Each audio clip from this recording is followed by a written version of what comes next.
वंदे मातरम का पुण्य स्मरण करना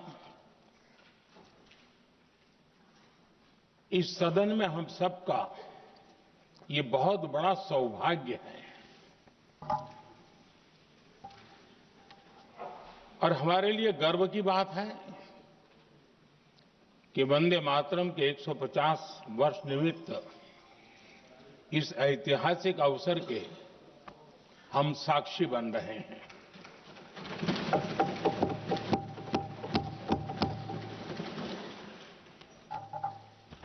एक ऐसा कालखंड जो हमारे सामने इतिहास की अनगिनत घटनाओं को अपने सामने लेकर के आता है। ये चर्चा सदन की प्रतिबद्धता को तो प्रकट करेगी, लेकिन आने वाली पीढ़ियों के लिए भी, दर पीढ़ी के लिए भी ये शिक्षा का कारण बन सकती है अगर हम सब मिलकर के इसका सदुपयोग करें तो। आदरणीय अध्यक्ष जी, एक ऐसा कालखंड है जब इतिहास के कई प्रेरक अध्याय फिर से हमारे सामने उजागर हुए हैं। अभी अभी हमने हमारे संविधान के 75 वर्ष गौरवपूर्वक मनाए हैं। आज देश सरदार वल्लभ भाई पटेल की और भगवान बिरसा मुंडा की 150वीं जयंती भी मना रहा है और अभी अभी हमने गुरु तेग बहादुर के 350वां बलिदान दिवस भी मनाया और आज हम वंदे मातरम की 150 वर्ष निमित्त सदन की एक सामूहिक ऊर्जा को, उसकी अनुभूति करने का प्रयास कर रहे हैं। वंदे मातरम 150 वर्ष की यात्रा अनेक पड़ावों से गुजरी है, लेकिन आदरणीय अध्यक्ष जी, वंदे मातरम का जब 50 वर्ष हुए तब देश गुलामी में जीने के लिए मजबूर था और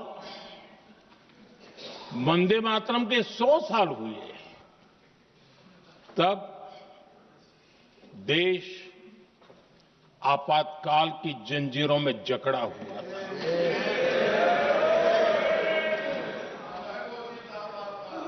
जब वंदे मातरम 100 साल के अत्यंत उत्तम पर्व था, तब भारत के संविधान का गला घोंट दिया गया था। जब वंदे मातरम 100 साल का हुआ, तब देशभक्ति के लिए जीने मरने वाले लोगों को जेल के सलाखों के पीछे बंद कर दिया गया था। जिस वंदे मातरम के गीत ने देश को आजादी की ऊर्जा दी थी, उसके जब 100 साल हुए तो दुर्भाग्य से एक काला कालखंड हमारे इतिहास में उजागर हो गया। हम लोकतंत्र के गिरोह में थे।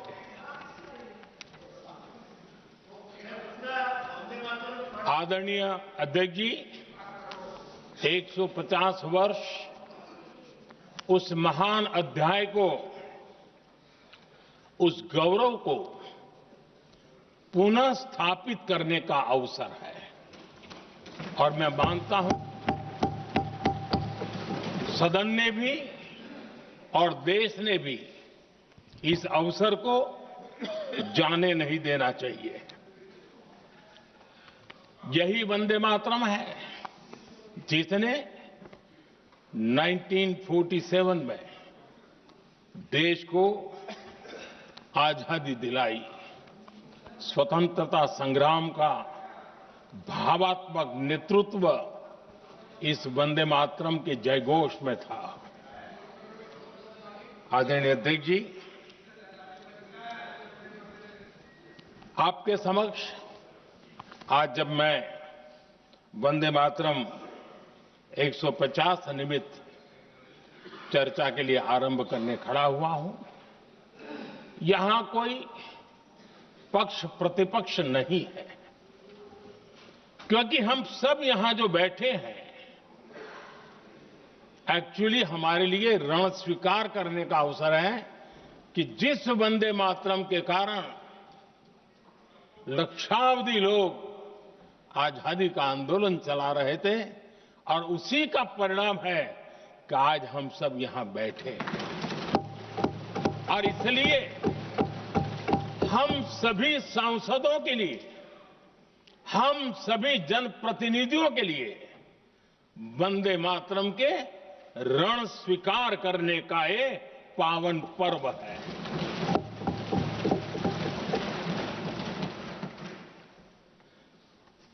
और इससे हम प्रेरणा लेकर के वंदे मातरम की जिस भावना ने देश की आजादी का जंग लड़ा, उत्तर दक्षिण पूर्व पश्चिम पूरा देश एक स्वर से वंदे मातरम बोल के आगे बढ़ा। फिर से एक बार अवसर है कि आओ हम सब मिलके चले, देश को साथ लेके चले। आजादी के दीवानों ने जो सपने देखे थे उन सपनों को पूरा करने के लिए वंदे मातरम 150 हम सबकी प्रेरणा बने, हम सबकी ऊर्जा बने और देश आत्मनिर्भर बने।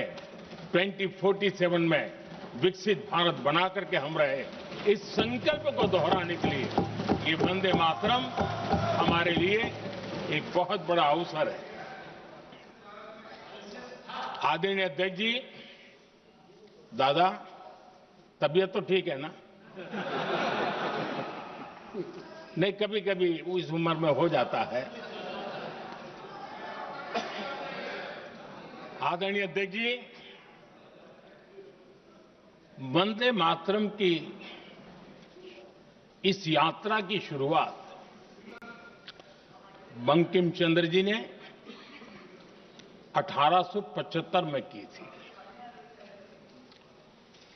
और गीत ऐसे समय लिखा गया था जब 1857 के स्वातंत्र संग्राम के बाद अंग्रेज सल्तनत बौखलाई हुई थी, भारत पर भांति भांति के दबाव डाल रही थी, भांति भांति के जुल्म कर रही थी और भारत के लोगों को मजबूर किया जा रहा था अंग्रेजों के द्वारा। और उस समय उनका जो राष्ट्रीय गीत था, गॉड सेव द क्वीन, इसको भारत में घर घर पहुंचाने का एक षड्यंत्र चल रहा था। ऐसे समय बंकिम दा ने चुनौती दी और ईंट का जवाब पत्थर से दिया और उसमें से वंदे मातरम का जन्म हुआ।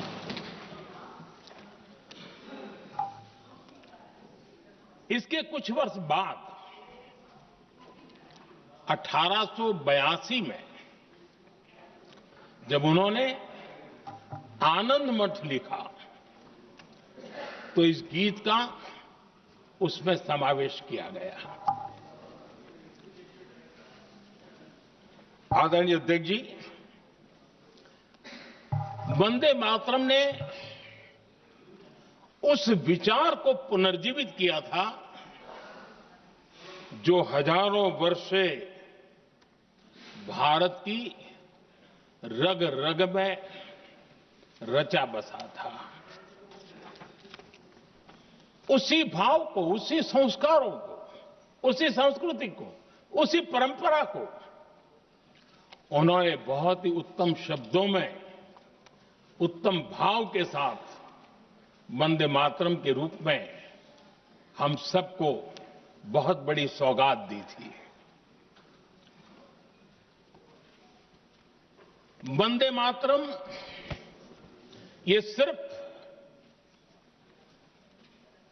केवल राजनीतिक आजादी की लड़ाई का मंत्र नहीं था।